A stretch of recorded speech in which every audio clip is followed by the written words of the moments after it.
Mga Lodi, don't skip ads po tayo. Maraming salamat sa patuloy ninyong pagsuporta.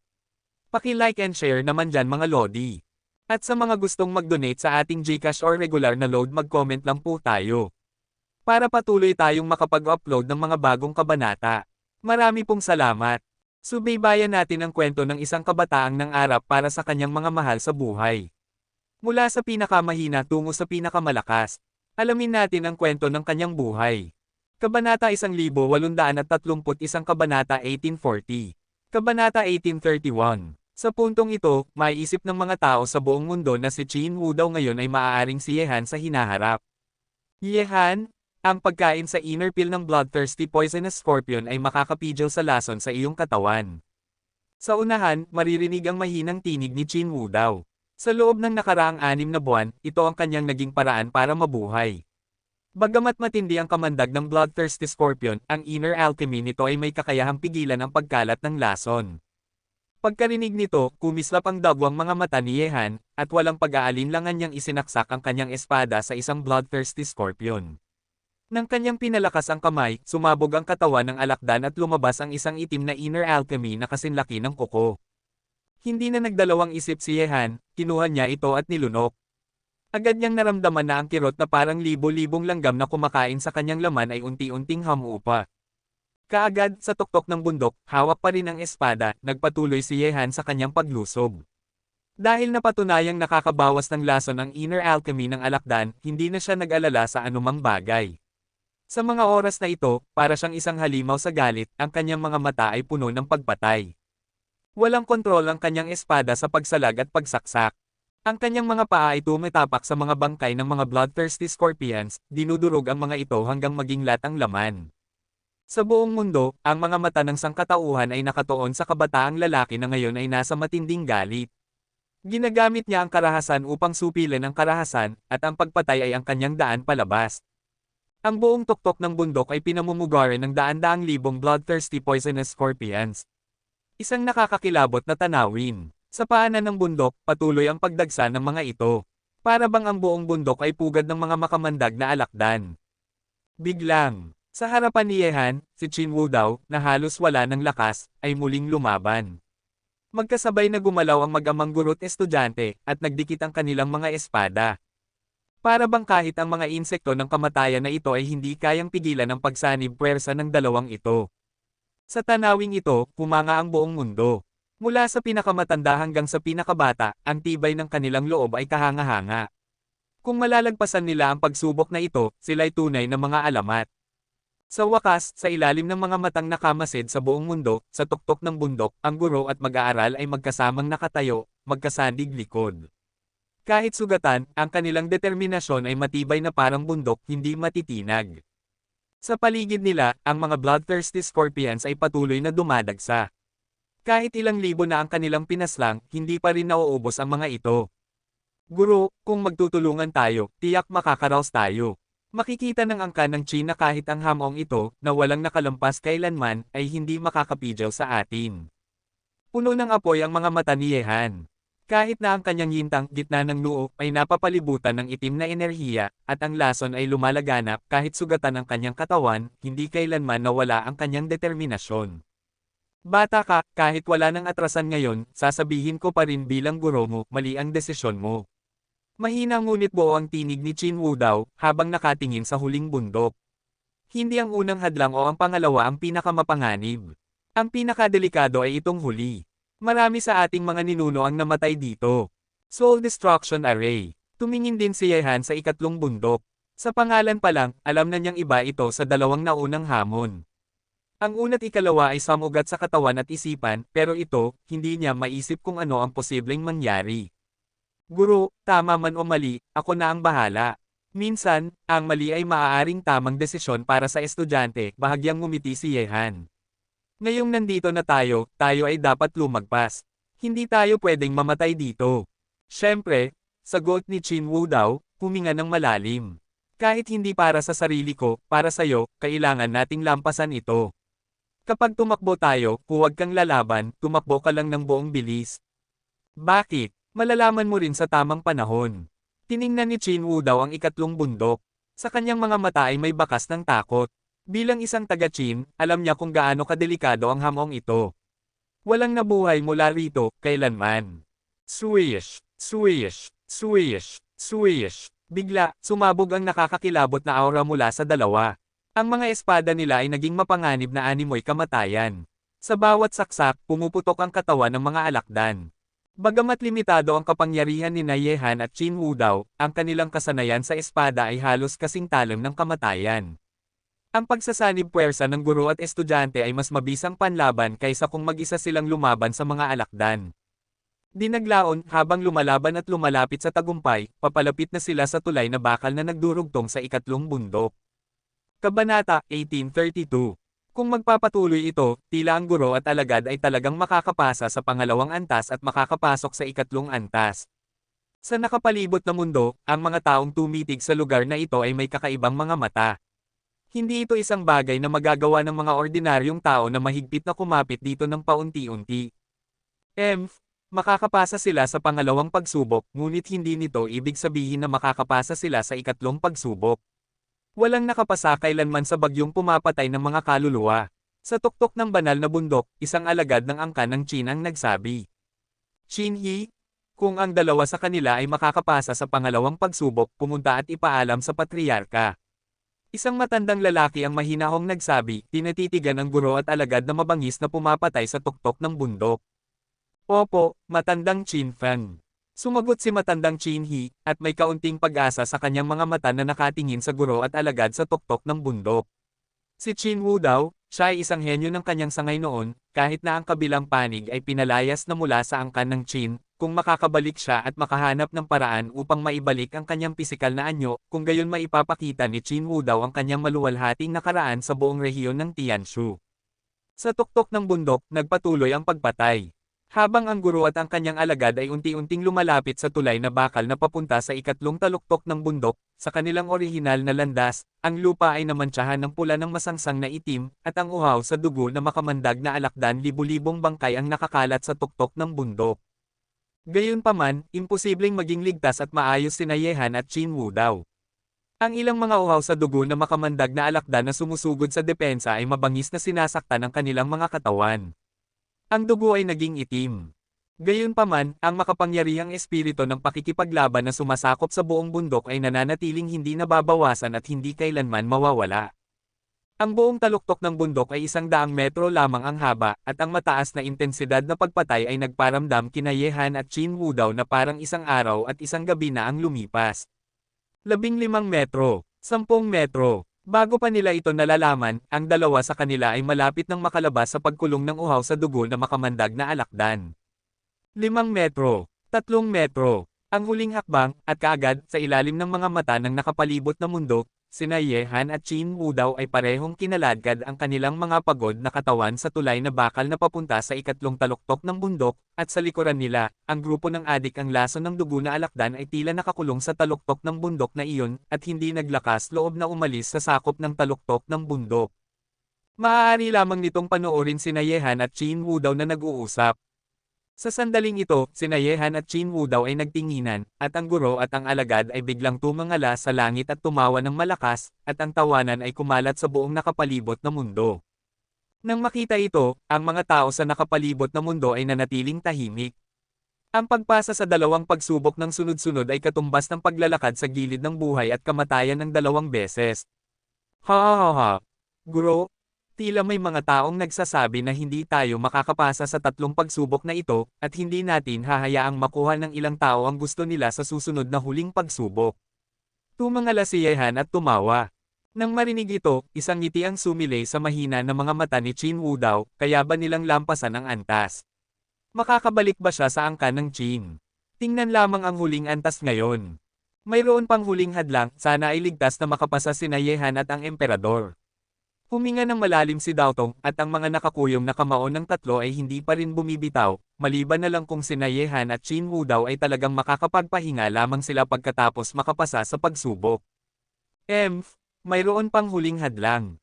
Gusto kong makita kung gaano katagal ang guro at alagad na ito ay magiging mapagmataas. Malamig na umungol si Wan Chengroxi, at isang bakas ng sama ng loob ang sumilay sa nakalantad na kaliwang mata ay nawala.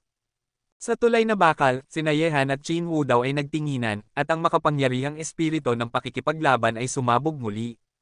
Pareho nilang tiningnan ang tuktok ng bundok at naglakad pasulong. Ang arena pumapatay ng kaluluwa ay ang pinaka-nakakatakot sa tatlong antas na ito. Maaari nitong puksain ang kaluluwa ng isang tao. Sa kasaysayan ng angkan ng Qin, walang nakapasa kailanman sa antas na ito. Nakapasa sa pangalawang antas at nakapasok sa ikatlong antas. Sa tuktok ng banal na bundok, sa itaas ng isang malaking bulwagan sa loob ng angkan ng Qin, isang lalaking nasa katanghaliang gulang na tila palaging may ngiti sa kanyang mukha ay mahinang ngumiti at nagsabi, simula kalahating taon na ang nakakaraan, siya ay ito ay oras na upang masira. Gaya ng inaasahan, siya ang pinaka-nakakatakot na henyo ng aking angkan ng Qin noon. Kahit na nawala ang kanyang talento, hindi pa rin siya dapat maliitin. Ang mapagtiis sa loob ng kalahating taon ay isang himalana, at ang kanyang alagad ay isang kawili-wiling tao rin. Ang guro at isang alagad na ito, hayaan silang magkagulo. Panginoong Patriarka, bakit hindi ka lumabas at tumingin? Tentitibong tinanong ni Qin He sa itaas ng pangunahing bulwagan. Umalis na ba si Wat Ian? Ang patriarka ng angkan ng Qin ay nagsabi ng may ngiti sa sulok ng kanyang bibig. Ang kanyang mukha ay lubhang maputi at malinis, na nagbibigay sa mga tao ng pakiramdam ng isang iskolar na may puting mukha, at ang kanyang ngiti ay nagbibigay din sa mga tao ng isang lubhang mahinahong hitsura. Hindi mapigilan ng mga tao na magkaroon ng magandang impresyon sa kanya mula sa unang tingin. Umiling si matandang Qin He, si Wat Ian ay nagngangalang Qin Wat Ian, at ang patriarka ng angkan ng Qin ay nagngangalang Emperador Qin Wudi, at siya ay isang nakakatakot na malakas na tao. Hehe. Ang taong dapat pumunta ay si Wat Ian, hindi ako. Kapag oras na para sumulong ako, susulong ako. Mahinang ngumiti si Qin Wudi, kumaway siya ng kanyang kamay, tumango si Qin He, at lumabas sa bulwagan. Dahil wala na tayo rito ng napakaraming taon, bakit mo gustong bumalik? Tumingin si Emperador Qin Wu sa labas ng bulwagan na may mga kamay sa likuran niya, ang kanyang mga mata ay malayo at mahirap hulaan. Mayroong isang kataas-taasang ugali. Kabanata 1833.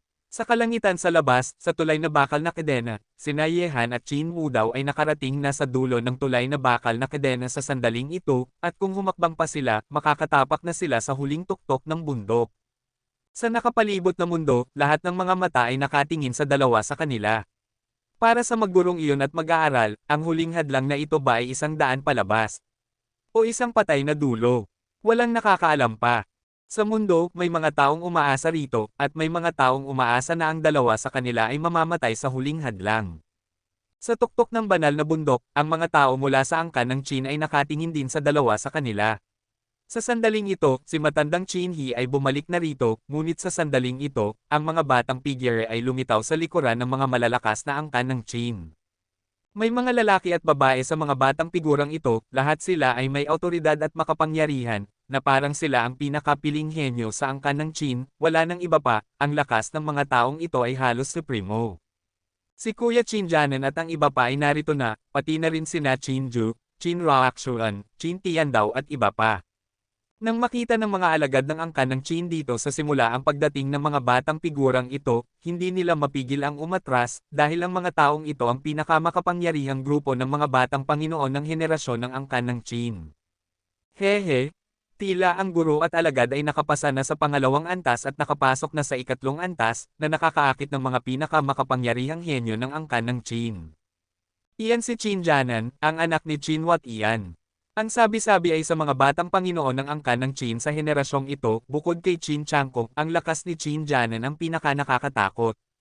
Ang sabi-sabi ay si Qin Jianan ay minsang nakipaglaban sa isang supremo na master ng angkan ng Qin nang hindi napahuli. Hindi alam kung may ganoon. Marahil ay totoo iyon, pagkatapos ng lahat, si Qin Jianan ay anak ni Qin Wat Ian, paano ito magiging mas masahol? Sa tuktok ng banal na bundok, isang binata na may gwapong mukha at mga matang parang espada ay nakatitig ng walang pagkurap sa dalawang figure na papunta sa ikatlong bundok. Sa kanyang mga mata, makikita ang isang-isang kakilakilabot na puot ang sumusugod. Bata, simulan na natin. Tandaan ang sinabi ko, huwag kang lalaban. Ang antas na ito ay nakatarget sa kaluluwa ng tagasanay. Ang espiritu ng langit at lupa ay magbubuo ng isang bagyo na pumapatay ng kaluluwa. Ang mas malakas na paglaban mo, mas masakit ito. May mga malinaw na halimbawa ng mga taong pinahirapan hanggang sa mamatay sa pormasayo na pumapatay ng kaluluwa. Huminga ng malalim si Qin Wu Dao at humakbang na siya mula sa tulay na kedena patungo sa taluktok ng bundok. Nang marinig ito, kumunat ang noo ni Yehan. Ang isang tagasanay ay karaniwang makakaya ang ordinaryong sakit. Bukod dito, ang sakit ng una at pangalawang pag-ikot ay lubhang nakakatakot na, at ang pormasayon na ito na pumapatay ng kaluluwa ay magkakaroon ng maraming halimbawa ng mga taong naghihirap hanggang sa mamatay. Ang mga salita ni Qin Wu Dao ay nagparamdam kay Yehan na mahirap isipin ang lawak ng sakit na iyon. Kaagad, sumunod din si Yehan sa likuran ni Qin Wu Dao at naglakad-lakad sa taluktok ng bundok. Ang dalawa ay tumayo sa gilid ng bundok, tinatanggap ang titig ng mundo. Sa sandaling ito, ang nakapalibot na mundo ay naging lubhang tahimik. Buhay ba o kamatayan? Ang guro at ang alagad ay nanunood lamang sa hakbang na ito. Bigla, ang mga alon ng hindi nakikitang at nakakatakot na kapangyarihan ng bagyo ay nagtipon sa kawalan sa itaas ng taluktok ng bundok na ito. Ang ganitong uri ng kapangyarihan ay hindi nakikita at hindi mahahawakan, ngunit maaaring madama ng totoo, na parang nasa mga kamay ni Yehan. Sa kalangitan sa itaas ng kanilang mga ulo, ang puwersang iyon ay maaaring mapunit ang mga kaluluwa ni Yehan. Paparating na, nangiti ang mga mata ni Qin Wu Dao, sumugod. Pagkatapos mahulog ang mga salita, si Qin Wu Dao ay tumatakbo na patungo sa kabilang panig ng bundok. Kahit na siya ay nasa bilis lamang ng isang ordinaryong tao, kung gaano kalayo siya makakatakbo ngayon ay nakasalalay sa swerte. Walang pag-aalinlangan, si Yehan ay sumunod sa likuran ni Qin Wu Dao. Gayunpaman, ang kakilakilabot na bagyo ay biglang bumuo ng isang sobrang lakas na vortex sa nakapalibot na kawalan, at ang bagyo sa vortex ay sumugod patungo sa mga posisyon ng dalawa sa kanila na parang isang buhawi. Sa sandaling ito, sina Yehan at Qin Wu Dao ay hindi makaiwas. Kahit na ang mga paparating na alon ng kapangyarihan ng bagyo ay tila walang lakas, sa sandaling sila ay dumaan sa kanilang mga katawan, sina Yehan at Qin Wu Dao ay nakaramdam ng isang pakiramdam ng kawalang interes. Ang kanyang mukha ay biglang napangit. Mukhang nasa matinding sakit. Habang hinihipan ng bagyong iyon, naramdaman ni Yehan na parang ang kanyang kaluluwa ay hinihiwan ng isang kutsilyo, sinusubukang punitin ang kanyang kaluluwa, pinuputol ang kanyang kaluluwa ang pundasyon ng buhay, kung ang kaluluwa ay malubhang nasugatan, kung gayon ang buong tao ay magiging parang isang tanga, higit pa rito, mawawalan siya ng buhay. Sa sandaling ito, isang matinis na hiyaw ang sumabog sa tuktok ng bundok. Para itong isang masamang espiritu na umuungal. Sa sandaling ito, si Yehan, na dumaan sa una at maging sa pangalawang antas ng hindi naglalabas ng tunog, sa wakas ay hindi na nakatiis sa pagsabog. Nang lumabas siya, ang kanyang mukha ay napangit, ang kanyang mga mata ay nanlalaki, na parang ang mga matang iyon ay sasabog anumang sandali, puno sila ng mga duguan na dugo. Pormasayo na pumapatay ng kaluluwa, pumapatay ng mga kaluluwa, ang ganitong nakakatakot na paraan, ay simpleng pagpatay at hindi nakikita. Kabanata 1834. Sa tabi ni Yehan, ang kalagayan ni Qin Wu Dao ay hindi gaanong maganda kaysa kay Yehan. Nakaluhod siya sa tuktok ng bundok na parang babagsak siya sa kamatayan anumang oras. Ang eksenang pinagdadaanan ng guro at ng alagad, ang mga hiyaw na parang mga masamang espiritu ay umalangaw-ngaw sa buong mundo, na nagparamdam sa mga puso ng mga nakarinig nito sa nakapalibot na espasyo ng panginginig. At maging ang mga may isip na kasing lakas ng guro at alagad ay hindi makatiis sa ganitong uri ng sakit, hindi talaga nila maisip kung gaano nakakatakot ang ikatlong yugto ng pormasayon na pumapatay ng kaluluwa.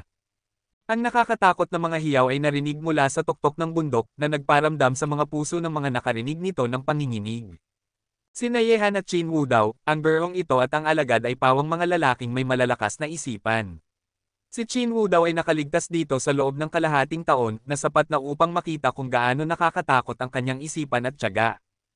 At si Yehan ay hindi nagsalita kahit isang salita pagkatapos dumaan sa unang antas, ang pangalawang antas, ang mga bundok ng espada at ang dagat ng apoy, at ang mga uhaw sa dugo na insekto. Ang kanyang tiyaga ay napaka-nakakatakot din. Gayunpaman, sa pagpasok lamang sa ikatlong antas sa sandaling ito, ang dalawa sa kanila ay hindi na nakatiis pa. Ang pormasyong ito na pumapatay ng kaluluwa ay napaka-nakakatakot, at ang mental na tiyaga ay napakalakas na kahit ang dalawang taong ito ay hindi makakalaban dito. Ang pormasayo ng angkan ng Qin na pumapatay ng kaluluwa ay isang maliit na bagay. Ang mga malalakas na angkan ng Qin na nagkamali sa lahat ng oras ay nawala ng buhay dito. Ang sabi-sabi ay ang porma sayo ng angkan ng Qin na pumapatay ng kaluluwa ay itinayo gamit ang magandang kapalaran ng mga langit at lupa. Ang magandang kapalaran sa pagitan ng langit at lupa ay umiikot sa porma sayon upang bumuo ng isang bagyo na pumapatay ng kaluluwa, na partikular na umaatake sa mga kaluluwa ng mga tagasanay. Maaaring sabihin na ito ay tahimik parehong makakakuha ng buhay.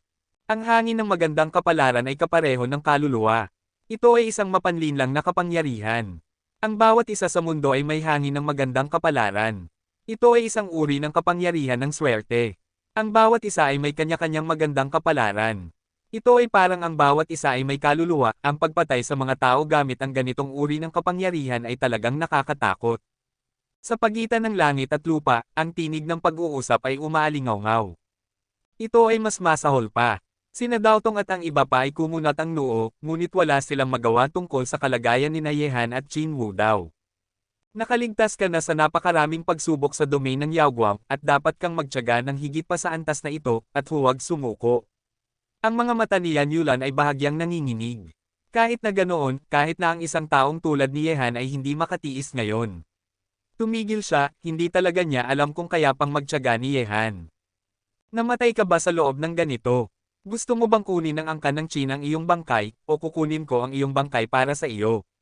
Ang sama ng loob sa mga mata ni Wan Chengrozi ay nagiging mas malakas, at ang kanyang kalooban ay tila nakakainis. Hindi mahuhulaan at hindi mahuhulaan, talagang gusto ba niyang mamatay si Qin Wudao? O gusto mo bang mabuhay si Qin Wudao? Natatakot ako na kahit si Wan Chengrozi mismo ay hindi makapagbibigay ng isang tumpak na sagot sa tanong na ito. Porma sayon na pumatay ng kaluluwa, ito ang kanilang huling punto, ngunit talagang gusto kong makita silang magtiyaga ng kaunti pa at subukan ang kapangyarihan ng porma sayon na pumatay ng kaluluwa. Maraming mga alagad ng angkan ng Qin ang tumawa at tumingin sa guro at alagad na lubhang naghihirap sa tuktok ng bundok na may mga panunuya na ekspresyon. Ang matinis na mga hiyaw ay nagmumula pa rin sa tuktok ng bundok, ang umuungal na tunog na parang multo ay nagparamdam sa mga tao ng panginginig. At ang pangit at nakakatakot na mukha ay tila pinuputol, siyehan ang mga sulok ng aking mga mata ay dumudugo. Bata, kumapit ka. Ang mukha ni Qin Wudao ay napangit din sa sukdulan, at nagdere siya ng dugo. Nang tumingin kay Yehan sa sandaling ito, bigla siyang nagsisi na bumalik sa angkan ng Qin. Kung hindi siya makapasa sa antas na ito, hindi lamang niya sasaktan ang sarili, kundi pati na rin. Si Yehan, isang halimaw na may maliwanag na kinabukasan. Guro. Ang ekspresyon ni Yehan ay masakit. Kahit na sinabi ni Qin Wudao sa kanya na huwag lumaban, wala siyang magawa kundi lumaban sa sandaling ito. Ito ang unang pagkakataon sa kanyang buhay na sinubukan niya ang ganitong uri ng sakit. Buzz. Simuran, habang lumalaban si Yehan sa nakakatakot na puwersang iyon, isang mahiwaga at lubhang pamilyar na pakiramdam ang unti-unting kumalat sa isipan ni Yehan na parang alon. Alam ni Yehan ang pamilyar na pakiramdam na iyon, dapat na nakita niya ito sa isang lugar, o kahit na nahawakan ito noon. Ito ay, ang kapangyarihan ng magandang kapalaran. Bigla, mula sa mga nanlalaki na mata ni Yehan, ang mga maliwanag na ilaw ay sumabog. Tama iyon, ang kapangyarihan ng magandang kapalaran. Naramdaman ni Yehan ang kapangyarihang ito nang maunawaan niya ang banal na estela ng magandang kapalaran, ngunit, gayunpaman, hindi maisama ni Yehan ang kapangyarihang ito sa kanyang katawan at gamitin ito para sa kanyang sarili. Sa sandaling ito, sa gitna ng pagkawasak ng kaluluwa, muling naramdaman ni Yehan ang ganitong uri ng kapangyarihan. Kahit na ang ganitong uri ng kapangyarihan ng paglikha ay lubhang manipis at mahina, talagang umiiral ito. Ang Qin ng magandang kapalaran, maaari bang ito ang kapangyarihan ng magandang kapalaran, kaya ito ay dumating. Ang bawat isa ay ipinanganak na may aura ng magandang kapalaran. Tulad ng kaluluwa, sila ay nabubuhay sa isang katawan. Ang magandang kapalaran ng buhay ng isang tao ay tumutukoy sa kahirapan at kayamanan. Ang ganitong uri ng magandang kapalaran ay isang uri ng swerte. Ang mas malakas na swerte, ang mas malakas na aura ng magandang kapalaran. Sa kasaysayan, ang mga nakakagulat na henyo ay may swerte at pagkakataon laban sa langit. Ang kanilang sariling aura ng magandang kapalaran ay tiyak na hindi maihahambing sa mga ordinaryong henyo. Kabanata 1835. Sa sandaling ito, isang bakas ng kaliwanagan ang umalon sa isipan ni Yehan. Pagkatapos ay malamang na nalaman ni Yehan kung paano kontrolin ang kapangyarihan ng paglikha na hindi pa niya naunawaan. Dahil ang katawan ng bawat isa ay naglalaman ng chi ng magandang kapalaran, bakit hindi ito sipsipin at kunin ang lakas mula sa chi? Ang kaliwanagan sa kanyang isipan ay nagparamdam kay Yehan na unti-unting nakakalimutan ang nakapalibot na kapaligiran at ang sakit na kanyang tinitiis. Ang kalagayan ng isipan ni Yehan ay pumasok sa isang makalangit na estado. Parang iniwan ng kanyang kamalayan ang kanyang katawan na naglalakbay sa kawalan, hinahabol siya. Ang sinag ng liwanag na iyon. Unti-unti, si Yehan ay naupo nang nakatapak sa tuktok ng bundok. Tila ito ay isang walang malay na aksyon. Nang makita ito, ang mga tao sa nakapalibot na mundo na mahigpit na nanunood sa eksena na ito ay natigilan sandali. Ano ang gusto nitong gawin ng batang ito? Ang porma sayo na pumatay ng kaluluwa ay isang lugar para sa paglilinang. Bukod dito, ang lahat ng kapangyarihan ng mga dumadaan ay nakakulong na rito. Sa sandaling ito, ang lahat ng nanunood sa eksena na ito ay napakamausisa. Kahit na nasa porma sayo na pumatay ng kaluluwa sila, dapat nilang gawin ang kanilang makakaya upang umalis kahit na sila ay nagtitiis ng di maisip na sakit. Ang mas matagal silang manatili sa porma sayo na pumatay ng kaluluwa, mas maraming sakit ang kanilang titiisin mas malakas. Gayunpaman, habang mausisa ang mga tao sa mundo, sa tuktok ng bundok, ang mga bagyo na pumapatay ng kaluluwa ay biglang nagtipon patungo sa posisyon ni Yehan. Ang mga bagyong ito ay tila nakasentro sa kanya.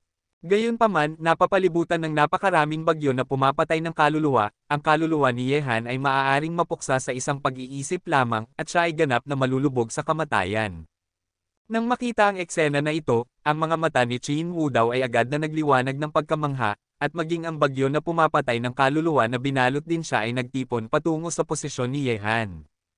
Gayunpaman, bago pa magawa ni Chin Wu daw ang isang hakbang, isang lubhang nakakagulat na eksena ang agad na lumitaw sa paligid ni Yehan. Napapalibutan si Yehan, ang nakakatakot na bagyo na pumapatay ng kaluluwa ay tila naaakit ng isang mahiwagang puwersa, at silang lahat ay naging mga alon ng puwersa at nahulog sa isipan ni Yehan. Bukod dito, mayroong isang matatag na daloy ng mga bagyo na pumapatay ng kaluluwa na nagmumula sa nakapalibot na mundo, at maging si Chin Wu daw, ang dumadaan, ay hindi makapagpukaw ng kanilang interes kahit kaunti. Ano nangyari? Sa sandaling ito, maging ang mga tao ng angkan ng Chin ay hindi maunawaan ang eksena na ito. Ang porma sayo na pumapatay ng kaluluwa ay ang pinakanakakatakot sa tatlong antas, ngunit sa sandaling ito, ang pormasyong ito ay tila nabigo. Maaari bang ang batang ito ay may natutunan sa porma sayon? Ang mga mata ng mga tao sa mundo ay nagulat. Kung gayon, mauunawaan pa rin niya ang isang bagay sa nakakatakot na pormasyong ito. Gaano nakakatakot ang talento ng binata? Sa tuktok ng bundok, si Yehan, na pumasok sa makalangit na estado, ay naunawaan na ang kapangyarihan ng magandang kapalaran. Ang kapangyarihan ng magandang kapalaran, ito ay isang uri ng mahiwaga at mahiwagang kapangyarihan, napakahusay, magandang kapalaran, ito ay maaaring ituring na isang uri ng swerte, ngunit ito rin ay isang tunay na kapangyarihan, ngunit ang mga ordinaryong tao ay hindi ito mahawakan, hindi lang ito nakikita. Ang ganitong uri ng magandang kapalaran ay karaniwang mas ipinapakita sa ilang mga henyo na may mga nakakatakot na talento. Ang mas malakas na swerte, mas maraming mga pagkakataon ang karaniwang darating sa mga taong iyon. Sa makatuwid, ang kapangyarihan ng magandang kapalaran ay isang uri ng mahiwaga kapangyarihan, naiiba ito sa kapangyarihan ng ginto, ang kapangyarihan ng mahika, at ang kapangyarihan ng yin at yang. Sa loob ng mahabang panahon, si Yehan ay hindi kailanman nakagawa ng simula sa kapangyarihan ng magandang kapalaran. Siyempre, ito rin ay dahil hindi pa nauunawaan ni Yehan ang ugat ng kapangyarihan ng magandang kapalaran. Ang magandang kapalaran ay swerte. Ang bawat tao ay may ganitong uri ng kapangyarihan, tulad ng kaluluwa, ang magandang kapalaran ay ipinanganak na may iba't ibang lakas at kahinaan. Sa sandaling ito, sa porma sayon na ito na pumapatay ng kaluluwa, ang bagyo na pumapatay ng kaluluwa na nabuo ng magandang kapalaran ay nagparamdam kay Yehan ng biglaang pag-unawa. Ang epiphany na ito ay parang isang solong kislap na maaaring magsimula ng isang apoy sa kapatagan, na nagpapahintulot kay Yehan na ganap na kontrolin ang kapangyarihan ng magandang kapalaran na may isang hindi mapipigilang puwersa. Bukod dito, sa porma sayon na ito na pumapatay ng kaluluwa, mayroong isang lubhang makapangyarihang magandang kapalaran, na nagpapahintulot kay Yehan ito ay nangyayari na patuloy na makasipsip ng kapangyarihan ng magandang kapalaran mula rito. Siyempre, para sa paglilinang ni Yehan, kahit na hindi niya magagamit ang ibang mga kapangyarihan sa kanyang katawan, si Yehan ay ganap na naaakit ng mga bagyong ito na pumapatay ng kaluluwa. Sa ngayon, ang katawan ni Yehan ay itinuturing na isang lungga para sa kapangyarihang ito, ngunit hindi para sa katawan ni Yehan. Huwag saktan.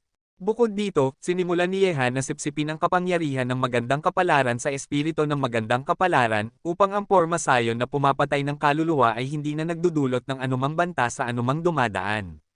Sa ngayon, si Qin Wu daw ay nasa loob ng pumapatay ng kaluluwa, at ang bagyo na pumapatay ng kaluluwa ay laban sa kanya. Ito ay ganap na bulag at hindi nakakasakit. Sa sandaling ito, sa tatlong antas, ang pinaka-nakakatakot at nakakatakot na porma sayon na pumatay ng kaluluwa ay ang pinakamadaling antas para kay Qin Wu daw. Gayunpaman, para kay Yehan, ang porma sayon na ito na pumapatay ng kaluluwa ay ganap na ang kanyang pagkakataon, na nagpapahintulot sa kanya na lubos na maunawaan ang kapangyarihan ng magandang kapalaran. Sa tuktok ng bundok, ang mga mata ni Qin Wu daw ay namangha, dahan-dahan siyang tumayo, siya ay parang isang normal na lugar dito nang walang bagyo na pumapatay ng kaluluwa, ngunit bahagya niyang nahulaan ang ilan sa kalagayan ni Yehan sa sandaling ito. Si Yehan ay ang katawan ng 10,000 dharma ay maaaring linangin ang kapangyarihan ng 10,000 dharma, kahit na hindi alam ni Qin Wu daw kung anong uri ng kapangyarihan ang naunawaan ni Yehan sa sandaling ito. Gayunpaman, sa kasong ito, ang kapangyarihan na naunawaan ni Yehan ay dapat na may kaugnayan sa kapangyarihan sa porma sayon na pumatay ng kaluluwa. Ha! Ang pisikal na anyo ng batang ito ay napakalakas. Humugat si Qin Wu daw ng isang hininga ng maulap na hangin ng dahan-dahan. Ang iba ay hindi alam na ang pisikal na anyo ni Yehan ay hindi malinaw na nakikita, ngunit alam niya ng mabuti na ang pisikal na anyo ni Yehan ay ang pinakamahusay sa mundo, hindi, mas nakakatakot pa. Ito ay dahil si Yehan ay may ganitong nakakatakot na kapangyarihan na dapat siyang magkaroon ng isang malakas na taga-suporta bilang isang kalasag. Kung hindi, sa sandaling mailantad ang pisikal na anyo ni Yehan, ang sitwasyon na haharapin ni Yehan ay lubhang nakakatakot, at ito ay eksakto ang dahilan kung bakit gusto ni Qin Wu daw na bumalik sa angkan ng Qin ay kung mayroon siyang proteksyon ng angkan ng Qin, si Yehan ay magkakaroon ng isang malaking taga-suporta sa likuran niya. Kabanata 1836. Ang anak na ito ay tiyak na may ilang pag-unawa, at may kaugnayan ito sa porma sayon na pumapatay ng kaluluwa. Ang kasalukuyang porma sayon na pumapatay ng kaluluwa ay hindi na mapanganib sa kanyang guro at alagad. Ang pag-unawa sa isang mapanganib na lugar tulad ng porma sayon na pumatay ng kaluluwa, ang talento ng batang ito ay napakabaliw. Hehe, tila ang alagad na tinanggap ni Qin Wu daw ay hindi simple. Ang kanyang sariling katawan ng Taoismo ay nawala, ngunit nakakuha siya ng isang alagad na may parehong talento. Ito ay maaaring ituring na isang uri ng kabayaran. Sa nakapalibot na mundo, ang mga pag-uusap ay naririnig sa lahat ng dako. Ang taong ito ay kamangha-manghang muli. Isang ngiti ang dahan-daang sumibol sa sulok ng bibig ni Daotong. Siya ay isang taong mahilig lumikha ng mga himala. Bulalas ni Shi Wulei at sinabi, tila ang batang ito ay talagang nagbigay ng karangalan sa walang pusong lalaking iyon. Malamig na umungol si Wan Qiroxi. Alam niya talaga na ang talento ni Yehan ay lubhang nakakatakot, at naigalinang din siya ng parehong lakas tulad niya. Kung hindi siya alagad ni Qin Wu daw, pupunta siya para sa isang henyo na tulad nito. Simula ng pag-angat niya sa domain ng Yaoguang, siya ay naging napakalakas. Ang mga henyo na humakbang sa itaas ng kanyang ulo ay isa-isang hinaila pababa ng kanya. Hindi niya kailanman binaygo ang mga tao. Habang nakatingin sa tuktok ng bundok, sa binata na nakaupo ng nakatapak, ang magagandang mata ni Yan Yulan ay puno ng ningning, at ang kahusayan ni Yehan, maging sa Tien Shuyok, ay makakakuha siya ng papuri at pag-aamin mula sa iba. Sinabing bihira si Wan Qiroxi na kontrahin ang mga salita ni Yan Yulan, marahil ito ay dahil sa talento ni Yehan, marahil ito ay dahil binigyan ni Yehan si Qin Wu daw ng pagkakataong mabuhay. Sa tuktok ng banal na bundok, ang mga malalakas na tao ng angkan ng Qin ay tahimik, at ang mga mahuhusay na alagad ng angkan ng Qin ay tahimik sa sandaling ito. Ang porma sayon na pumapatay ng kaluluwa ng angkan ng Qin ay hindi na epektibo laban sa guro at sa alagad. Ang ganitong uri ng bagay ay hindi pa nangyari sa kasaysayan ng angkan ng Qin. Kahit na ang malalakas na angkan ng Qin ay hindi nauunawaan kung ano ang nangyayari, kaya nila kung ito ay magagawa, ang angkan ng Qin ay walang karapatang tumawa sa isa't isa. Maaaring ang record na walang nakapasa kailanman sa aking angkan ng Qin ay lilito sa katawan ng dalawang guro at alagad. Mahinang sabi ni matandang Qin Feng, at may isang kislap ng liwanag sa mga matandang mata, na nagparamdam sa mga tao ng kakulangan sa ginhawa. Alamin kung ano ang iniisip niya. Marahil, swerte lang iyon ng lalaking iyon. Isang binata mula sa angkan ng Qin ang maasim na nagsabi. Gayunpaman, nang may mga pag-uusap sa pagitan ng langit at lupa, ang bagyo na pumapatay ng kaluluwa sa tuktok ng bundok ay naging mas nakakatakot pa. Ang mga alon ng bagyo ay kumalat na sa nakapalibot na kawalan, at pagkatapos ay silang lahat ay bumaling patungo sa binata na nakaupo nang nakatapak sila ay nagtipon at bumuhos sa kanyang katawan. Sa sandaling ito, isang mahinang halo ang lumitaw sa itaas ng ulo ng binata. Ito ang liwanag ng swerte, isang tanda na ang swerte ng isang tao ay umabot na sa sukdulan nito. Gamit ang ganitong swerte, dapat mayroong magagandang pagkakataon sa hinaharap, marahil, higit pa, kahit na mas kayang hamanin ang posisyon ng walang kapantay na makapangyarihan. Buzz Buzz. Ang karahasan ng bagyo ay nagdulot ng marahas na pagsabog ng kawalan sa paligid ni Yehan, at ang mga buhawi ay tila hinihigop ng marahas. Ang mabangis na pagsipsip ay nagdulot ng pagiging magulong mga pormasayon na sumasakop sa ilang mga taluktok ng bundok. Ngunit sa oras na ito, ang mga labi ni Yehan ay bahagyang gumalaw at dahan-daang bumukas, at ang mga alon ng bagyo ay agad na naging mga alon ng puwersa at sinipsip sa bibig ni Yehan. Ang eksena ay lubhang kamangha-manghang na nagparamdam sa mga tao sa mundo ng mas higit na pagkamangha. Ang paglanghap na ito ay tila kayang lunukin ang mga langit at lupa sa isang lagok na naglalaman ng enerhiya ng lahat ng bagay. Buzz Buzz. Ang hindi nakikitang pormasayon sa kawalan ay nanginginig. Sa sandaling ito, parang ang kapangyarihan sa pormasayon ay malulunok ni Yehan. Lunukan. Si Moran, isang malalim na sigaw ang nagmula sa lalamunan ni Yehan, at ang nakakatakot na bagyo sa pagitan ng langit at lupa, na parang isang malaking usok, ay mabangis na bumuhos sa bibig ni Yehan. Ang nakakatakot na paglunok ay nagdulot ng mas malakas na panginginig ng pormasayon sa pagitan ng langit at lupa, at ang kapangyarihan sa pormasayon ay patuloy na nilulunok ni Yehan. Sa sandaling ito, si Yehan ay nagising na mula sa makalangit na estadong iyon. Ginamit ng angkan ng Qin ang malupit na pormasyong ito upang harapin si Qin Wu Dao. Ngayon na may pagkakataon na sipsipin ang kapangyarihan ng magandang kapalaran, si Yehan ay natural na may ideya na sirain ang buong pormasayon. Kung gusto mong sirain ang pormasyong ito at sipsipin ang lahat ng kapangyarihan sa pormasyong ito, kung gayon ang pormasayon ay masisira ng walang pag-atake. Ang eksena na ito ay nagulat sa lahat sa mundo. Ang nakakatakot na bagyo ay naging isang malaking usok at nilunok ng binata. Mukhang nilulunok nito ang mundo, ito ay lubhang nakakagulat. Naramdaman ito, ang mukha ng malakas na tao ng angkan ng Qin ay bahagyang nagbago, at ang panginginig ng pormasayon ay nagdulot kay matandang Qin Feng na kumunat ang noo, kumaway ng kanyang kamay, at nagsabi, isara ang pormasayon, kahit ano pa man ang dahilan, ang anak na ito, huwag mag-alala. Nang marinig ito, isang malakas na tao mula sa angkan ng Qin ang tumango at umalis. Ano ang napagtanto ng bastos na ito sa pormasayon na pumatay ng kaluluwa? Nagdulot ito ng napakalaking kaguluhan. Kabanata 1837. Nanginginig ang mga ekspresyon ng lahat ng henyo ng angkan ng Qin, maging ang mga nangungunang henyo ng angkan ng Qin ay bahagyang nanigas ang kanilang mga mata, at ang kanilang mga mata ay nakatitig sa binata na mabangis na sumisipsip ng lakas. Kawili-wiling tao, hindi ko na mapigilan ang aking mga kamao. Kung mapahihirapan ko siya, matutuwa ako. Sa sandaling ito, isang binata ang pumiga sa kanyang kamao, at sa mga matang tumitingin kay Yehan, isang alon ng hangarin sa pakikipaglaban ang sumusugod. Shinju, sa tingin ko hindi pa oras mo para gawin iyon. Sa oras na ito, isa pang binata ang nagsabi, at habang nagsasalita, sumulyap din siya sa binata na nagngangalang Qin Jianan. Ang anak ni Qin Wat iyan, sa mga ito, marahil ang pinakagusto. Sa tuktok ng bundok, si Qin Wu daw ay nakatayo na nakapamulsa, pinapanood si Yehan. Sa sandaling ito, si Yehan ay gumawa ng napakalaking kaguluhan, natatakot akong maraming tao sa angkan ng Qin ang nakakuha na ng balita, ngunit ito ay isang magandang bagay, si Yehan ang mas malakas na talento na ipinakita, marahil, mas handa ang angkan ng Qin na maging kanyang taga-suporta. Pagkatapos ng lahat, ang pagiging taga-suporta sa likuran ng isang henyo na may walang limitasyong potensyal ay magiging kapaki-pakinabang sa angkan ng Qin sa sandaling ang henyo na iyon ay makarating sa tuktok sa hinaharap. Gayunpaman, ang mabangis na pagsipsip ni Yehan ay hindi nagtagal. Pagkatapos isara ng angkan ng Qin ang buong pormasayon, ang bagyo na pumapatay ng kaluluwa na patuloy na nagtipon sa pagitan ng langit at lupa ay unti-unting nawala. Sa kawalan, ang mga bagyo na pumapatay ng kaluluwa ay nawala isa-isa, na nagdulot ng isang hitsura ng pagsisisi na lumitaw sa gwapong mukha ni Yehan. Tila isinara na ng angkan ng Qin ang pormasyong ito. Naisip ng mga tao sa mundo, ngunit ang isang tao ay maaaring pilitin ang angkan ng Qin na isara ang pormasayon, na sapat na upang ipagmalaki.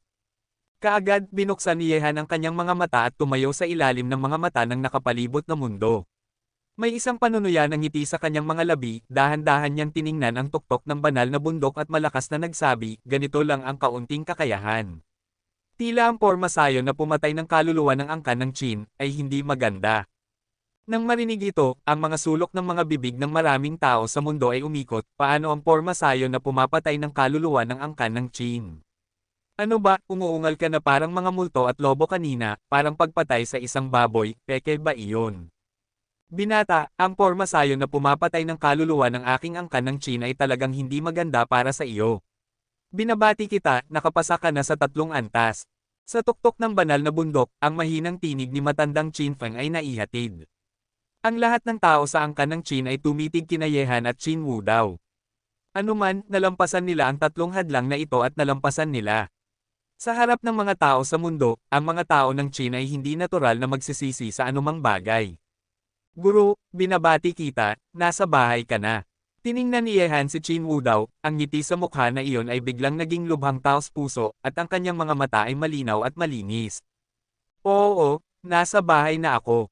Ang mga mata ni Qin Wu daw ay puno ng emosyon, sumulyap siya kay Yehan, at nagsabi, gayunpaman, ito rin ay salamat sa iyo, bata, kung wala ka, natatakot akong nasa pangalawang antas pa rin ako, hindi ko alam kung nabubuhay o namamatay ako. Ngumiti si Yehan at nagsabi, ang guro ay nagprotekta sa akin noon, ngunit ngayon, ako, ang alagad na guro ang nagpoprotekta sa akin. Oo, lumaki ka na, ngunit hindi ka pa rin nasa punto kung saan makakatayo ka ng mag-isa. Tamang panahong sabi ni Qin Wu daw. Guro, naiintindihan ko. Tumanggaw si Yehan. Sa mundong ito, napakaraming tao pa rin ang nakatayo sa itaas niya. Terena, sumunod ka sa akin sa angkan ng Qin. Naglakad-lakad si Qin Wu daw at tinawid ang tulay na bakal na kadena sa harap nila, at makakapasok na sila sa tuktok ng banal na bundok. Nang makita ito, ang mga tao ng angkan ng Qin ay hindi sila pinigilan, at nalampasan nila ang 3 pagsubok.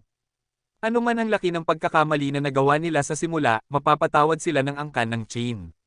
Ito ang tuntunin ng angkan ng Qin. Nangangahulugan ito na malapit na siyang bumalik sa angkan ng Qin.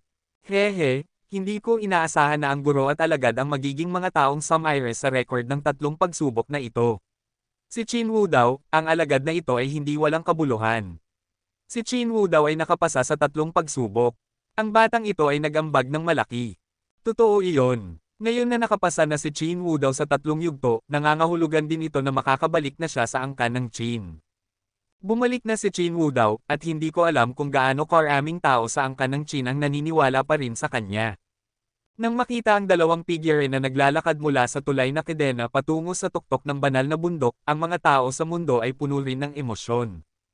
Hintay. Gayunpaman, ang tunog ng isang walang pakialam na tinig ay humila ng mga mata ng lahat sa mundo sa tuktok ng banal na bundok. Sa sandaling ito, sa harap ng malakas na tao ng angkan ng Qin, isang batang figure ang naglakad-lakad mula rito.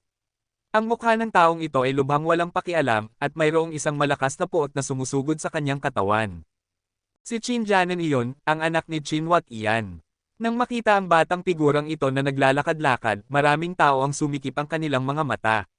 Sa martial arts tea party, iniwan ni Qin Wu daw ang kanyang asawa at pinatay ang kanyang kapatid. Ang pag-iwan sa kanyang asawa ay natural na si Wan Qiroxi, at ang mamamatay na kapatid na ito ay ang ama ni Qin Jianan sa harap niya, si Qin Wat iyan. Hehe, may magandang palabas na mapapanood. Ilang nangungunang henyo ng angkan ng Qin ang bahagyang ngumiti. Jianan, bumalik ka. Kumunat ang noo ni matandang Qin He. Mga matatanda, ang susunod na bagay ay wala nang kinalaman sa angkan ng Qin. Bilang isang anak, dapat walang mali sa paghahanap ng hustisya para sa aking ama, tama ba? Ang tinig ni Qin Jianan ay walang pakialam, at ang kanyang malamig na mga mata ay nakatingin pa rin ng diretso kay Qin Wu daw. Kabanata 1838. Nang marinig ito, ang mga matatanda ng angkan ng Qin na handa ng magsalita ay natahimik. Sino ka? Kalmadong tumingin si Qin Wu daw, nakatingin kay Qin Jianan. Walang pakialam na sinabi ni Qin Jianan, ako si Qin Jianan, ang aking ama ay si Qin Wat iyan, ayon sa seniority, dapat kitang tawaging pangalawang tiyo, ngunit, sa pananaw ko, Qin Jianan, hindi ka karapat-dapat sa titulong ito. Nang marinig ito, isang ekspresyon ng kalungkutan ang sumilay sa mga mata ni Qin Wudaw, lumalabas na siya ang anak ng panganay na kapatid. Matandang lalaki, tumahimik ka, hindi ka karapat-dapat na tawagin ang aking ama ng ganoon. Ang mga mata ni Qin Jianan ay nagliwanag ng isang malakas na puot. Nang marinig ito, ang ekspresyon ni Yehan ay nanlamig, mas mabuting manahimik ka, ang aking guro, paano mo ako basta-basta lang insultuhan. Ano ang kinalaman ng mga gawain ng aking angkan ng Qin sa iyo? Sino ka ba? Ang mga salita ni Yehan ay nagdulot ng mas mabigat na puot sa katawan ni Qin Jianan, at ang makapangyarihang aura na pag-aari ng halos supremo ay sumabog na parang isang mabangis na lalaki, at ang kanyang mga matang parang espada ay tumingin ng diretso kay Yehan, at sinabi, huwag mong isipin na pagkatapos masira sumali sa pormasayo na pumatay ng kaluluwa, at magpakita ng ilang talento, maaari kang maglaro ng ligaw sa aming angkan ng Qin, ang iyong guro, sa paningin ko, Qin Jianan, ay isang puting lobo. Ang pagpapahiya sa aking guro ay ang pagpapahiya sa aking ama. Kahit na ikaw ay nakatayo ng mataas, ako, Yehan, ay hindi ka papansinin. Ang mga mata ni Yehan ay mahigpit. Kung gusto mo akong pigilan, talagang iniisip mo ba na ang mga krimeng dinanas ng aking guro at alagad ay walang kabuluhan? Yehan, umatras ka. Kumaway si Qin Wudaw ng kanyang kamay, tumingin kay Qin Jianan, at sinabi, hindi mahalaga kung kinikilala mo ako o hindi, babayaran ko ang sinumang may utang ako, ngunit hindi sa iyo, isang junior. Tila kayong dalawa, guro at alagad, ay talagang mayabang. Malamig ang tingin ni Qin Jianan, at dahan-dahan niyang hinugot ang sibat sa kanyang kamay, tinuturo si Qin Wudaw, kailangan mong bayaran ang iyong utang sa aking ama ngayon. Kung hindi, ituring natin itong mukha ng mga tao sa mundo, paano kung isa pang, pagpatay sa pamangkin? O, pupualan kita. Pupualan kita. Ang huling tatlong salita ay ipinadala sa nakapalibot na kawalan na parang kulog. Ang ganitong eksena, ang pamangkin na hindi nirerespeto ang tiyuhin, ay nakakuha na ng atensyon ng mundo, ngunit ang hakbang ni Qin Jianan, kahit na medyo labis, ay nasa karaniwang kahulugan din. Tila si Qin Jianan ay isang bata na hindi susuko hanggang sa makamit niya ang kanyang layunin. Naisip ng maraming tao. Jianan, huwag mong kalimutan ang mga tuntunin ng pamilya ng aking angkan ng Qin, pagkatapos dumaan sa tatlong pagsubok, walang sama ng loob, at higit pa rito, wala itong direktang kinalaman sa iyo. Si matandang Qin Feng, na tahimik ng matagal, ay nagsalita sa oras na ito, na nagpapahintulot kay Qin Jianan na gawin ito. Kung magpapatuloy ito, magdudulot lamang ito ng panunuya sa kanyang angkan ng Qin sa mga tagalabas. Kung gayon, ako, Qin Jianan, ay hinamon si Qin Wudaw ngayon, mayroon ba kayong mga opinyon? Malamig ang tinig ni Qin Jianan, at ang matalas na aura na itinuro sa matalas na espada ni Qin Wudaw ay nakakaakit. Ang mga salita ni Qin Jianan ay nagpaiwan ng mga matatanda ng angkan ng Qin na walang salita. Ang batang ito ay karapat-dapat na maging anak ni Qin Watian. Kung hamanin niya si Qin Wudaw, kahit na nasugatan si Qin Wudaw ngayon, hindi siya isang bata na tulad ni Qin Jianan na makakahamon sa kanya. Gayunpaman, si Qin Jianan ay talagang may tindig. Si Qin Watian ay naging isang walang silbing tao. Kung ang kanyang anak ay hindi lalabas upang humingi ng hustisya, natatakot ako na palagi siyang magkakaroon ng masamang hininga sa kanyang puso. Hehe, sa tingin ko ang masamang hiningang ito ay pinigilan na sa loob ng maraming taon. Ngayon na bumalik si Qin Wudaw, kung hindi siya nakapasa sa ikatlong pagsubok, walang mananagot sa kanya. Ngayon na nakapasa na siya sa ikatlong pagsubok at dumating upang mangolekta ng mga utang, hindi ko talaga alam kung ano ang gagawin niya, tugon. Sa tulay na kadena, ang dalawang panig ay nagtinginan, bumantong hininga si Qin Wudaw sa kanyang puso, may mga utang siyang binayaran, ngunit hindi pa ito ang oras para bayaran niya ang mga ito, kahit papaano, bago si Yehan ay hindi kayang protektahan ang kanyang sarili sa harap ng mga makapangyarihang panganib, ang mga ito utang, mayroon pa rin siyang utang. Kapatid, kahit na ikaw ay isang henyo ng angkan ng Qin, iniisip mo ang iyong sarili ng mataas kapag hinamon mo ang aking guro. Sa labanang ito, ako, Yehan, ay lalaban para sa aking guro. Sa sandaling ito, si Yehan ay dahan-daang humakbang pasulong. Paghakbang pasulong, diretso niyang tiningnan si Qin Jianan. Lalaban ba si Qin Wudaw? Maaaring lumaban siya, ngunit tiyak na hindi niya sasaktan si Qin Jianan. Gayunpaman, ang kabilang panig ay may mga balak na pumatay sa kanya. Ang mga gawain ng nakakatandang henerasyon ay dapat na ayusin ang kanilang sarili. Ang nakababatang henerasyon, bilang mga alagad, sa pananaw ni Yehan, ito dapat kang lumabas sa iyong sarili. Ikaw ba? Nang makita si Yehan na tumayo, isang panunuya na tingin ang sumilay sa pag-alit na mukha ni Qin Janan. Ang taong ito ba ay talagang nakatayo, nakaharap kay Qin Janan, isang makapangyarihang halos supremo, sa huling yugto ng dakilang karangalan. Ang mga henyo ng angkan ng Qin ay ngumisi nang makita ito. Ang hamon ni Qin Janan kay Qin Wu daw ay maaaring dahil sa iniisip niya ang kanyang sarili ng mataas, ngunit bakit hindi ang taong ito? Karapat-dapat ba siyang maging kalaban ni Qin Janan? Okay lang, ang taong ito ay may sapat na pansin. Dapat may isang lumabas upang hayaan siyang magdusa. Ngayon ay tama lang para sa kanya na tumayo ng mag-isa. Ang henyo ng ating angkan ng Qin ay hindi maaaring matalo ng talento. Yehan? Umatras ka, wala kang kinalaman dito. Kumunat ang noo ni Qin Wu daw. Kabanata 1839. Guro, hindi ba pananakot ang makipaglaban sa kanya sa iyong kapasidad? Hayaan mo na lang ang alagad na gawin ito para sa iyo, at hindi ka makakakuha ng reputasyon na maging isang bully. Walang pakialam na ngumiti si Yehan, at ang kanyang malakas na kumpiyansa sa sarili ay nagdulot kay Qin Wu daw ang kanyang titig ay nagbago. Gusto nitong taong ito na labanan si Qin Janan, sigurado ba talaga siya? Si Qin Janan ay hindi matatalo sa isang laban sa isang kalamidad na supremo, kahit na ang kanyang lakas ay hindi kinakailangang mas malakas kaysa sa isang kalamidad na supremo. Walang maliit na pagkakaiba sa pagitan ng huling yugto ng dakilang karangalan at ng halos supremo. Ang huli ay isang manipis na linya lamang ang layo mula sa supremo ng isang kalamidad.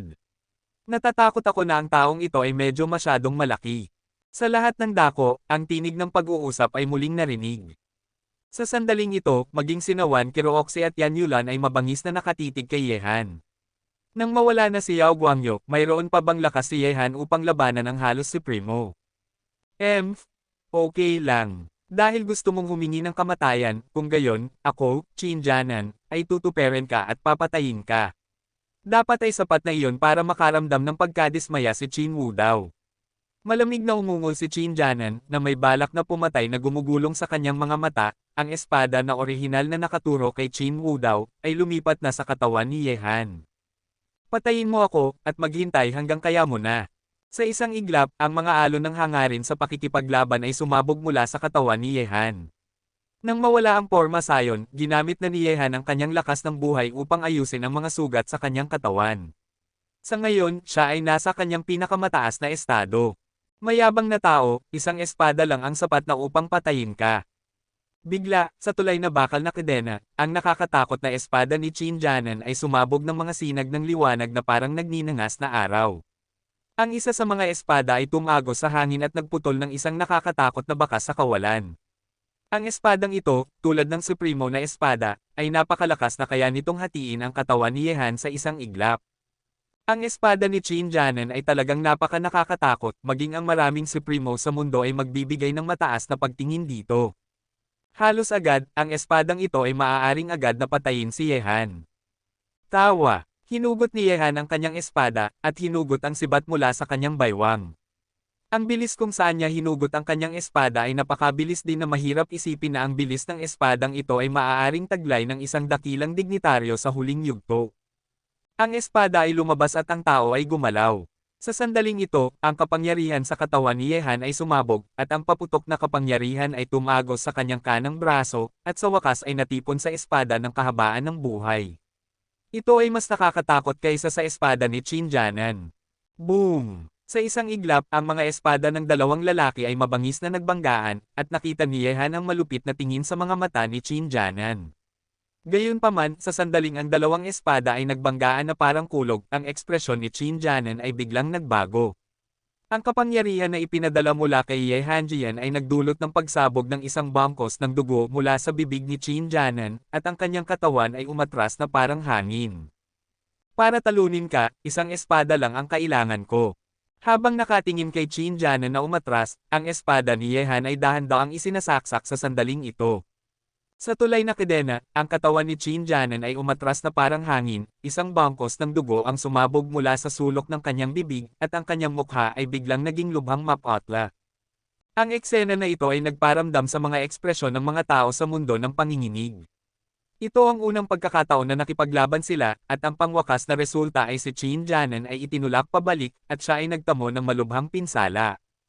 Paano maaari? Sa pagitan ng mga langit at lupa, ang mga hindi makapaniwalang mga titig ay lumitaw mula sa maraming lugar. Si Qin Jianan, sa angkan ng Qin, maliban kay Qin Changkong, ay ang pinakamakapangyarihang henyo sa angkan ng Qin. Si Luo Zefeng ay napakalakas, ngunit nakaharap kay Ye Han, isang binata sa huling yugto ng dakilang posisyon, siya ay nasugatan sa isang galaw. Sa huling yugto, ang dakilang karangalan ay natalo ang halos supremo sa isang galaw. Paano ito posible? Napakahirap talagang makita. Ang pagkakaiba sa pagitan ng huling yugto ng dakilang karangalan at ng halos supremo ay parang isang natural na moat. Napakahirap para sa sino man na talunin ang halos supremo na master sa ganyang antas. Siyempre, maliban sa grupo ng mga baliw sa listahan ng mga hari sa langit sa labas. Batay dito, ang batang ito ay magiging isa sa mga kandidato para sa listahan ng hari sa langit.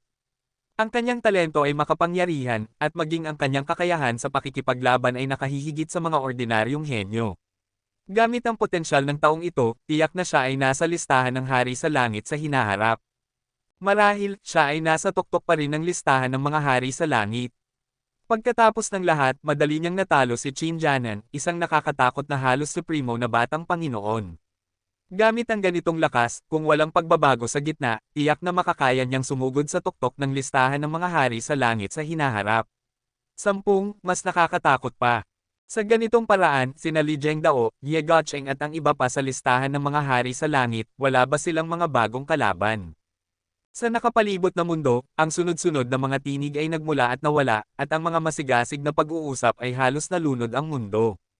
Ang labanan sa tulay na kedena at ang kinalabasan ng labanan sa tulay na kedena ay nagulat sa lahat. Kabanata 1840. Gayunpaman, para sa ganitong uri ng wakas, ang tanging posibilidad na walang sorpresa ay ang tatlo ni na Daotong. Sa bangin ng espada na demonyo sina Ye Han at Shang Moxi sa listahan ng mga hari sa langit, hindi sila natalo. Ngayon na nakilala nila si Qin Jianan, mananalo sila. Hindi siya nakakagulat. Tila pagkatapos ng pagkawala ni Yao Guangyo, ang kanyang kakayahan sa pakikipaglaban ay lumago ng kakilakilabot, at ngayon kahit na ang napakamakapangyarihang henyo ng angkan ng Qin ay hindi mapipigilan ang kanyang kapangyarihan. Huminga ng malalim si Yan Yulon, at ang pares na iyon ang ningning sa magagandang mata ay naging mas matindi. Kahit na ang lakas ni Ye Han sa sandaling ito ay iniwan na siya ng malayo, ang salitang, inggit ay hindi kailanman lumitaw sa isipan ni Yan Yulon. Makapangyarihan, marahil ang gusto niyang makita ang pinaka. Kailangan mong magsikap, paano matatalo ang aking alagad sa alagad ni Qin Wu daw. Malamig na umungol si Wan Qiruoxi, ngunit kahit na ganoon, naunawaan din ni Wan Qiruoxi sa kanyang puso, kahit na si Yan Yulon ang kanyang talento ay hindi rin mahina, ngunit kung ihahambing kay Ye Han, isang baliw na tao, mayroon pa ring malaking puwang.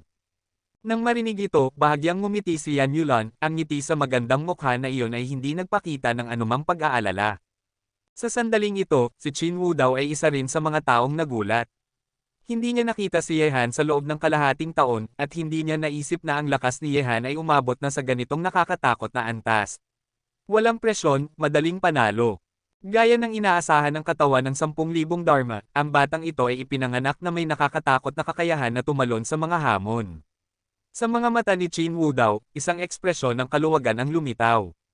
Ang nagniningning na binata sa harap niya ay ang kanyang alagad na si Qin Wu daw. Sa tuktok ng banal na bundok, ang mahuhusay na mga alagad ng angkan ng Qin ay tumingin din ng hindi makapaniwala. Kahit na ang mga malalakas na tao ng angkan ng Qin ay may ekspresyon ng pagkabigla sa kanilang mga mata. Gaano kalakas si Qin Jianan? Bilang isang miyembro ng angkan ng Qin, nauunawaan niya ang problemang ito ng pinakamabuti. Si Qin Jianan ay maaaring sabihing pangalawang ranggo na batang Panginoon sa mga kabataan ng angkan ng Qin. Kahit na sina Qin Ju, Qin Ruoxuan, Qin Tiandao at ang iba pa ay lahat ay mas mababa kay Qin Jianan, ang tanging mas malakas kay Qin Jianan ay si Qin Changkong, ang anak ng patriarka ng angkan ng Qin at ang panganay na anak ng henerasyong ito. Paano natalo sa kanya si Qin Jianan ng napakadali?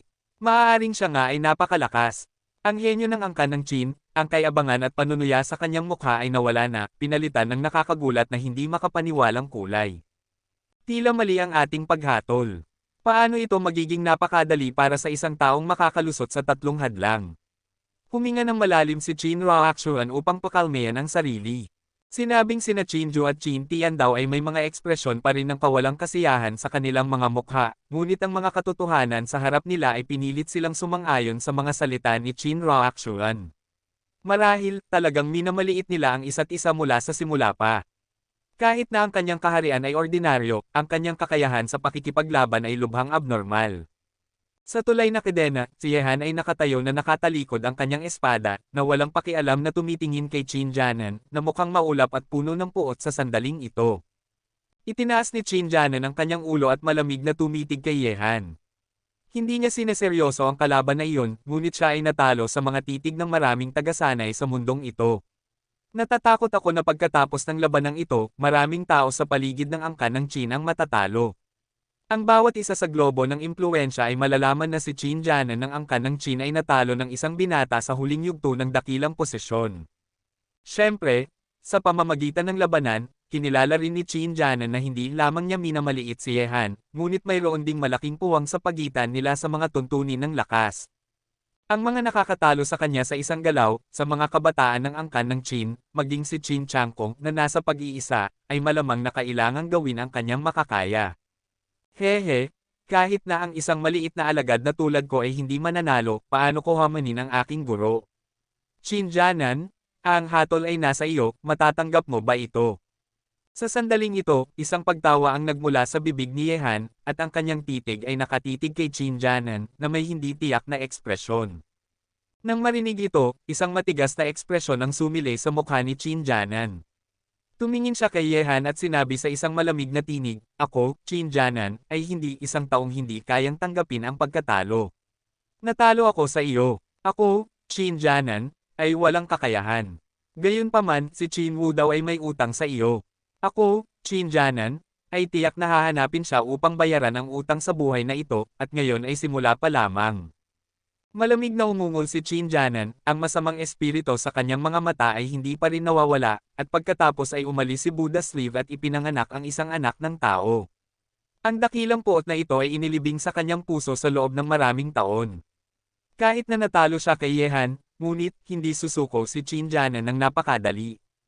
Nang makita si Qin Jianan na umalis, sumulyap si matandang Qin Feng kay Yehan, ang kanyang guro at ang kanyang mga alagad, at umalis. Ang iba pang mga makapangyarihan ng angkan ng Qin at mga batang henyo ay sumunod sa kanya isa-isa. Sa ngayon, si Qin Wu daw ay nakapasa sa 3 pagsubok at bumalik sa angkan ng Qin. Ito rin ay isang malaking pangyayari para sa angkan ng Qin. Ang lahat ng tao sa angkan ng Qin ay lalabas dahil dito. Talagang ikinagulat mo ako. Sumulyap si Qin Wu daw kay Yehan, bahagyang ngumiti, at naglakad patungo sa tuktok ng banal na bundok. Sa wakas ay bumalik siya sa lugar na ito. Ikinumpas ni Yehan ang kanyang mga balikat. Lumingon siya at sumulyap sa 3 ni Daotong, sumunod sa likuran ni Qin Wu daw, at ang dalawa ay pumasok sa angkan ng Qin ng magkasama. Si Yehan ay sumali na sa angkan ng Qin. Mukhang kailangan nating maghintay sa paligid dito ng ilang araw. Nang makita sina Yehan at Qin Wu daw na nawawala ng magkasama sa tuktok ng banal na bundok, ang 3 ni Daotong ay nagtinginan, lumingon at umalis. Ang kanilang layunin ay hindi ang angkan ng Qin, ngunit ang palasyo ng Yaoqi. Pagkatapos ng angkan ng Qin, kailangan pa rin nilang pumunta sa lugar na ito. Ang nakapalibot na mundo at ang mga tagasanay na nagtipon sa paligid ng tirahan ng angkan ng Qin ay unti-unting nagkakalat din. Ngayon na nakapasa na si Qin Wu daw sa 3 pagsubok, walang masayang mapapanood dito. Bumalik sa array. Sa kawalan, sumulyap si Wan Qiroxi sa tuktok ng banal na bundok, at pagkatapos ay ikinumpas ang kanyang puting balabal, na nangunguna sa mga malalakas at henyo ng angkan upang umalis. Umaasa ako na kapag nagkita ulit tayo sa susunod, ikaw ay magiging sikat na sa rehiyon ng Tianshu.